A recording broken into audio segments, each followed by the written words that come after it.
All right, so I think I might get started, even though we have still a few people checking in. But thanks for coming. I know it's a busy week to start studying, so I appreciate you taking time out of your studies to come here and start doing some prep for your short-term global experience. For those of you who I haven't met, my name's Katie. I am the Short-Term Mobility Project Officer, so I'm the person you would have been emailing back and forth with various things regarding your application, and I'll continue to be your contact throughout your process of going on your short-term program. My colleague Eddie in the back, she also advises on short-term programs, so you'll also hear from her from time to time as well. But basically this session is a short session to review just some of the tips and help you get started on preparing to go. I'll keep it fairly brief. I will record this session, so I'll send out more information later this week to give you a refresher, because some of you might be leaving in the next couple weeks, whereas other people might not be leaving until January. So you can use that recording as a refresher, just to review things that you might want to do before you go.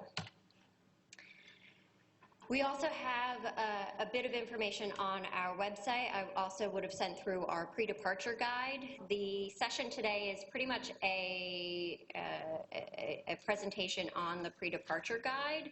So a lot of the information that's in the pre-departure guide will also guide you through the steps that you should keep in mind when you're in the process of preparing to go. In that email that I sent you with the pre-departure guide, I also prepared some top tips, just a top 10 things that you should keep in mind before you go overseas. Okay, so this is just a brief breakdown of the application stages. For the most part, everyone is pretty much through the application stage, if not in the late application stage at this point, or preparing to actually go on their short-term program. I'll talk through a little bit of these steps throughout the session today, so if anyone has any questions, I'll open it up to questions at the end, but I'll also hang back in case anyone has any specific questions and you want to come down and speak with me directly. So we've been getting a lot of questions about certain parts of the application, and this is just a little bit of a refresher of where we are at by early mid-November. So in terms of your applications, by mid-November, you should have submitted your conditions of participation. That's via the online application. Mostly everyone's done that at this stage, and also submitted your host acceptance letter. If you haven't received your host acceptance letter yet, that's fine. Some host universities will take a couple more weeks to actually send those out. I will continue to send weekly reminders that we haven't received it yet, just to send a reminder to you. But if you haven't received it, don't stress too much at this stage, especially for those programs that don't start until later in January. As soon as you do receive it, make sure you upload it to your online application. This is our indication that you have been accepted into the program, and without that, we don't know that you've been accepted, and we'll sometimes think that you're no longer interested in participating. So I'll be in touch if you haven't provided it yet. The other piece of information that you need to provide to us is your travel details. So once you have your travel details confirmed, or an idea of what your travel details are, you'll actually go to the online application and input your travel information, just the dates that you're traveling, where you're traveling to, what program you're going on, and also your emergency contact information. So this is an important step that's required in order to cover you for the UQ insurance, which I'll talk to you a little bit more about in a little bit. If you require a letter for Centrelink while you're overseas, you can actually request this from us. I've got a link here, but the link was provided in the pre-departure guide as well, so do keep that in mind. If you do need a Centrelink letter, basically you want to go to the Short-Term Global Experiences webpage, go down to Costs and Funding, and here we have the Centrelink request form. So basically you just need to fill out this form and let us know that you are wanting a Centrelink letter. It can take a few days for us to provide that for you, so try and get that in as soon as you need it. Once we provide the letter for you, we'll send it to you back in an email, and you can provide that to Centrelink. So at this stage, UQ Abroad and the UQ Advantage office have sent out a few notifications. We've sent out the notifications about scholarships, and I think just yesterday we sent out the notifications about the OS Help loan. Any students who are participating on a program on an exchange basis, which is not the majority of you are going on a study abroad program where you pay the fees directly to the host university. So basically anyone who's going to the Vienna January Law program, the Budapest Winter program, or the IWU at Kassel, you've been contacted about exchange enrollment. So I'll mention that a little bit more in the future, but if anyone has any questions about those 3 specific programs, just let me know. Also, I want to remind anyone, if you are applying for your short-term program as a not-for-credit student, you may be eligible for a UQ Advantage grant. The deadline, if you haven't already submitted your application for a UQ Advantage grant, is the 15th of November. Again, this is only for not-for-credit students. You may be eligible for this, so check the eligibility if you haven't already applied and submit your application by the 15th of November. The Advantage grants will be announced in early December, so submit your application by the 15th. Okay, so things that you might want to keep in mind in terms of preparing to go. It may sound quite obvious, but learn about your destination. A couple websites to help are Smart Traveler and the Department of Foreign Affairs and Trade. They provide a lot of really good detailed information on international destinations and can give you a bit more specific advice. But other things that you may not have had a look at are the Google Maps. Have a look around your city where you're going, get a sense of what it looks like over there, guidebooks, things like that.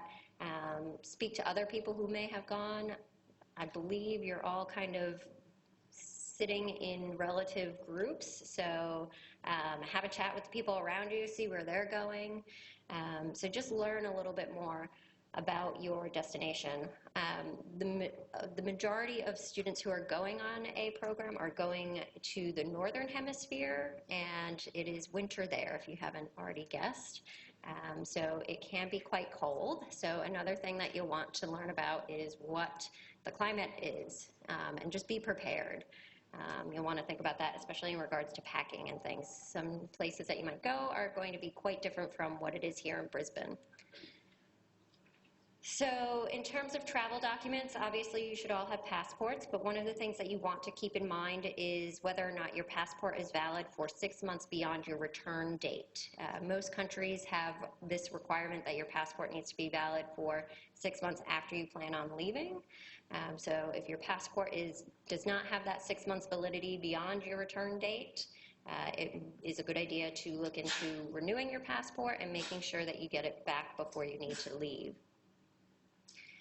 For some programs, you may need to apply for a visa. So if you haven't already started the research on what the process is for applying for a visa, if you require a visa, it's a good idea to start that now. It can take up to 90 days for your visa to be approved, and the process of getting a visa will vary drastically from country to country, so do keep that in mind. Some countries may not require a visa.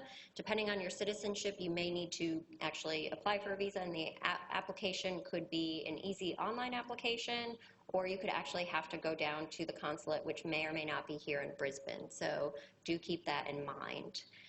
Also, if you are visiting any other countries or even just transiting through other countries, you may be required to have a visa or some entry permit of some sorts.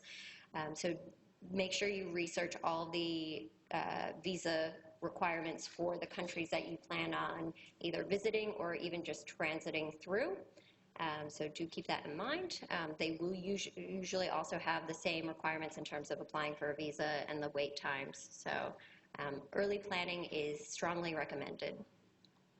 We also recommend that you make copies of important documents, things like your passports, visas, bank documents, itineraries, host acceptance, arrival documents, things like that. It's always a good idea to have multiple copies just in case things get lost or stolen.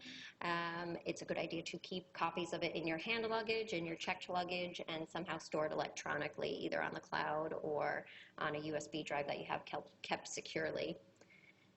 We also want to recommend having a power of attorney signed in case you anticipate anyone here in Brisbane needing to sign documents on your behalf or help out in an emergency. It is sometimes a good idea to have a power of attorney, so basically somebody who can sign on your behalf. So that's something you might want to look into as well. Okay, so we always get questions about packing, and even though you're going to be gone for a few weeks, maybe 2 to 6 weeks, it's a good idea to really think about what you want to bring. These are just some recommendations in terms of what to put in your hand luggage versus checked luggage. Obviously, it would also include the clothing and stuff that you want to take as well. But basically, if there are any items that you would be extremely upset if they were lost, try to put them in your hand luggage, things like tickets, itineraries, important documents, passports, visas, insurance details, prescription medications, doctor's notices, immunization documents if you require those. It's always a good idea to have a set of clothes to change into in case your main luggage is lost. Also keep in mind that it should be climate appropriate. Any electronics that you might not want to get lost or stolen in your luggage as well, keep that in your hand luggage. And then other ideas of things to take with you, travel and guidebooks, you can put those in your checked bags. Over-the-counter medicines that you don't need immediately, you can also put in your checked bags. Journal, things like that, other things from home. Okay, in terms of financial planning, I know most of you would have already thought about a budget, how much your program costs, how much you plan on spending while you're over there, but it's a good idea to revisit this, keeping in mind that exchange rates will change. In terms of banking while you're overseas, we recommend that you have multiple sources of funding. And this is mainly in the event of if your bank or credit card company shuts down your credit card, or if anything is lost or stolen. It's a good idea to have backup options for funds, because if your bank shuts your card off, you might not have cash on hand or another source of funds, and you might need to contact your bank and get that turned back on. With regards to that, you want to notify your bank and let them know that you're traveling. Most banks will, if they see any international activity, they will either give you a call to make sure that it's okay for you to be making purchases in Germany or not, or they might just go ahead and shut off your bank card just to avoid any possibility of fraudulent charges. So it's good to notify your bank to let them know that you will be traveling and where you'll be traveling, just so that way they don't automatically shut off your cards. Large amounts of cash can be unsafe to carry, so think about what kind of funds you want to take with you, whether it be bank cards, travel cards, a little bit of cash, things like that. But ultimately, we recommend multiple sources of funding. And of course, if you need a Centrelink letter, please do request that from UQ Abroad as soon as possible. We actually can't provide you with a Centrelink letter until we have your host acceptance. So if you haven't given us your host acceptance letter, then make sure you give us your host acceptance letter before you request that Centrelink letter. And then another thing that you might want to consider before you go is a pre-departure health check. So just going and visiting your doctor, making sure everything is okay, making sure you just have a regular GP visit, just so that way if there are, and if you have any issues that might arise, you can have a chat with your doctor. It's also a good idea to speak with your doctor about vaccinations and health advice. Depending on where you're going, you might want to speak with a travel specialist.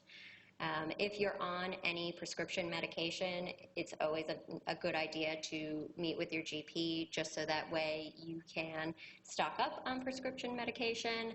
Also, make sure you have a doctor's note. Please also check that prescriptions are valid in particular countries. Every country has different requirements with regards to prescriptions, so you want to make sure that you're able to legally carry the medication that you have with you. So if you are on any prescription medication, please do some research in that regards. You can have a look on the Department of Foreign Affairs and Trade website, smarttraveler.gov. This is a really good website, like I said. You can also register your travel, just so that way the Australian consulate knows where you are. If you're not an Australian citizen, you can usually register with your home country's Department of Foreign Affairs and Trade or equivalent, just so that way if there are any emergencies overseas, they can refer you to consular services. But it's always a good idea to know where the local Australian consulate is in your location, and get a little bit more specific travel advice about those locations that you'll be traveling to.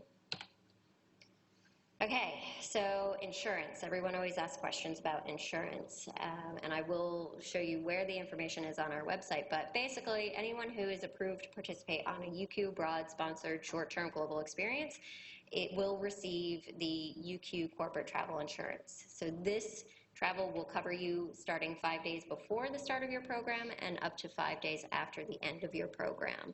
It's a good idea to look at the policy just to make sure that the policy is right for you, and that it will cover all of the things that you'll be doing while you're overseas.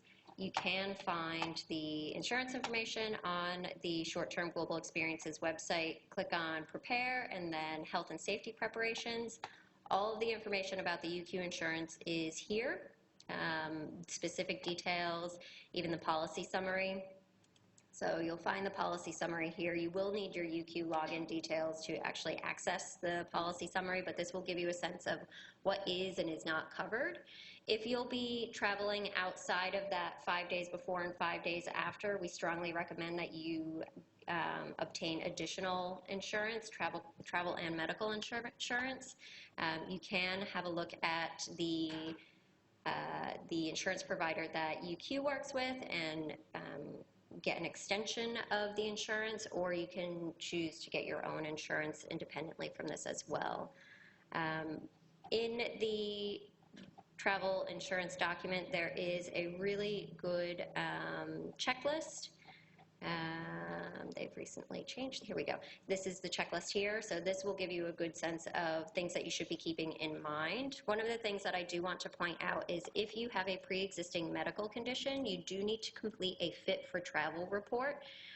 This needs to be done a minimum of 7 days prior to your departure, but you can get the fit for travel report online here, and you'll send it to the UQ insurance office. So more information about the insurance plan is on our website, and you can find out information on how to make a claim if you need to, and what is covered and what is not covered on that plan as well. Sorry.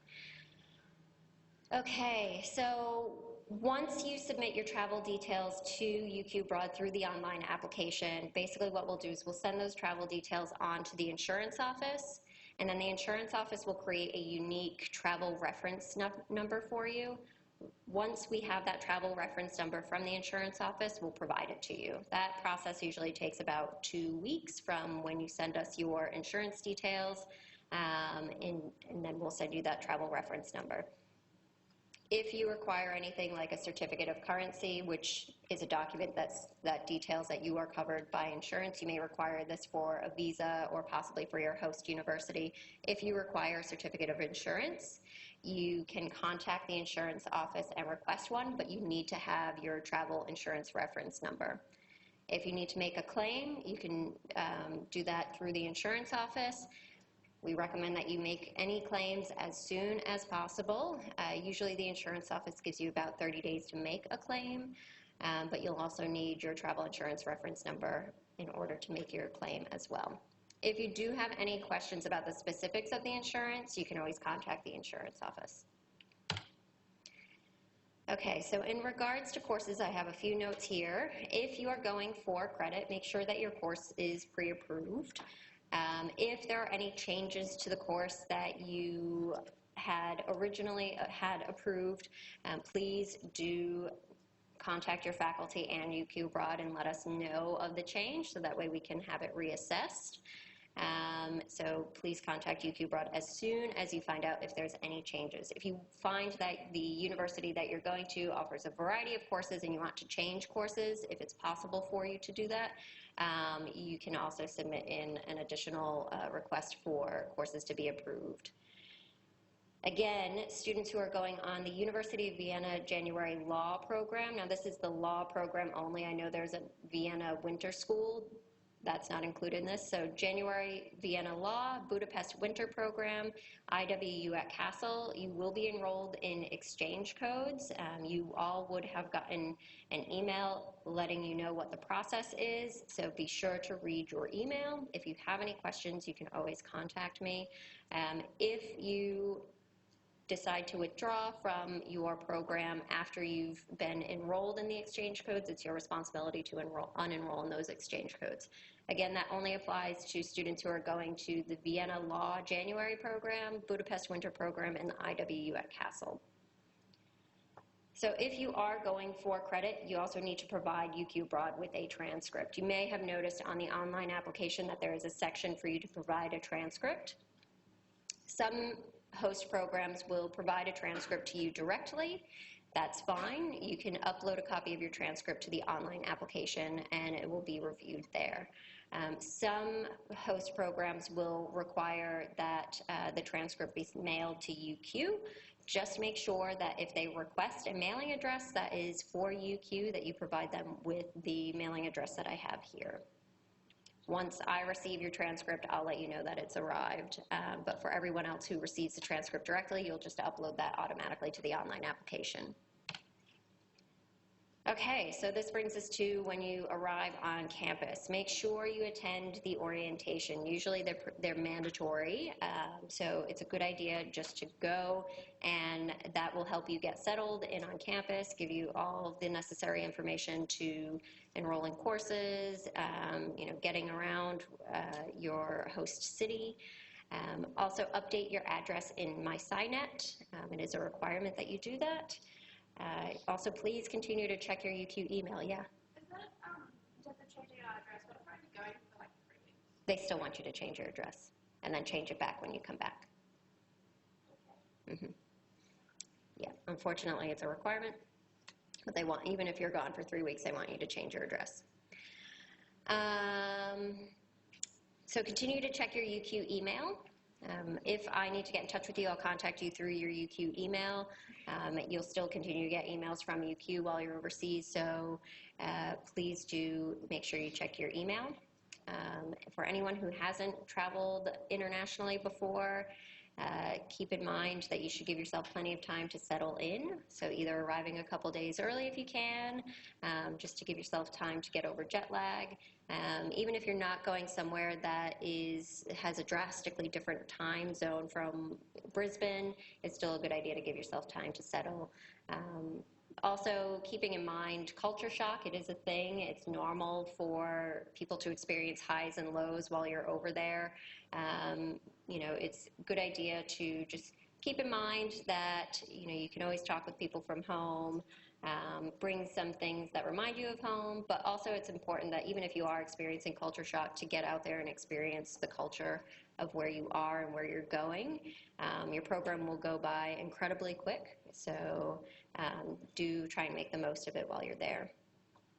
Also, please remember that you are still a UQ student while you're overseas. You will need to abide by the UQ Student Charter and any other relevant student policies. And we ask that you respect the host university, their regulations, their policies, their students, their procedures and things like that as well, along with the host country. Of course, if you have any issues while you're over there, you can always contact me.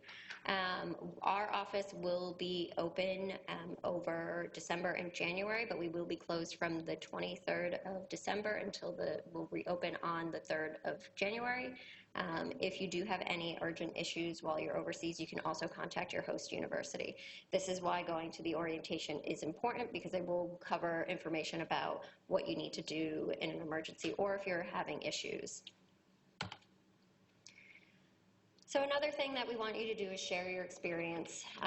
So as you'll see, there's quite a number of people going on a short-term program in the summer break, and that's mainly just because the short-term experiences at UQ have been growing exponentially. And one of the things that we use to help promote programs and to grow the short-term offerings that we have is yourself. So, take photos, jot down,